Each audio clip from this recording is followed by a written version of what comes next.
Dear friends, I've entitled this talk, It's Not About You, because our second reading, taken from Colossians 1:15, in that reading we encounter no less than the cosmic Christ, an incredible figure who Paul claims is the image of the invisible God. If you find that the reading sounds a bit like the creed that we say at Mass every Sunday, then you are absolutely right. It is. It is from this reading from Colossians that the Nicene Creed is based. It is what is often referred to as high Christology, and indeed it is. The lowly Jesus of Nazareth, the babe born in Bethlehem in a cattle shed, is now recognized as Lord of the universe. It puts Jesus on a completely new plane. We should have seen it coming, but I guess we ignored it.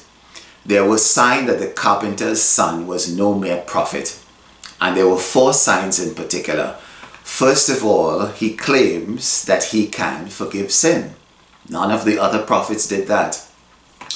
Next, he exercises control over demons, over diseases, and over nature. Thirdly, he was transfigured.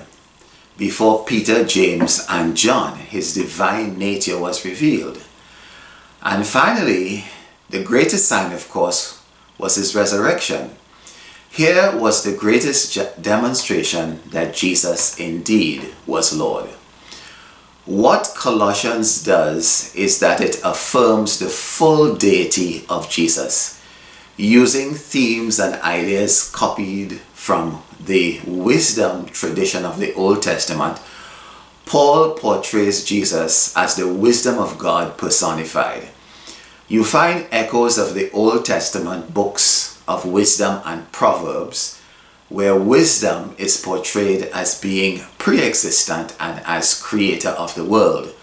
Paul develops this in Colossians and presents Jesus as the cosmic Lord, the creative force behind the universe.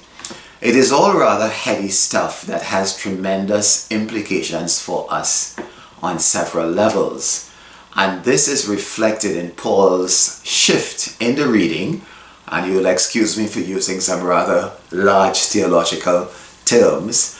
Paul shifts in this reading from Colossians from ontology, which is the study of the nature of being, to cosmogony, which is the study of the theory of origins, and finally to soteriology, which is theology of the church.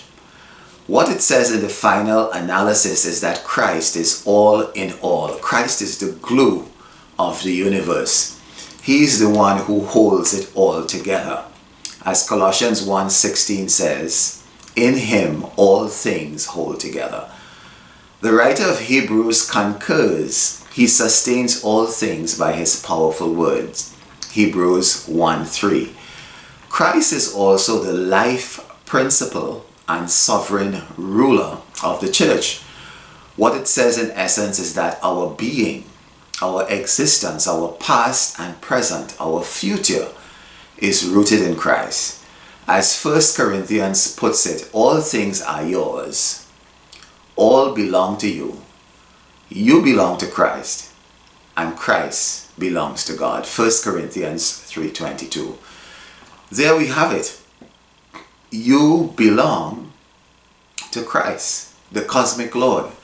It is Christ that sustains you, and this is why he deserves our full allegiance. We can entrust ourselves to him, and to him be the glory and the power. This is why I began by making the statement, it is not about you. It is all about Christ who sustains you. Psalm 33 puts it so beautifully in verses 20 to 22. We put our hope in the Lord. He is our help and our shield. In him our hearts rejoice, for we trust in his holy name. Let your unfailing love surround us, Lord, for our hope is in you. My dear friends, that is quite a challenge to our spiritual lives, to entrust ourselves to this cosmic Lord who sustains us. God bless us and give us the spiritual strength to commit ourselves to Christ and to trust in Him, not in ourselves. God bless you all.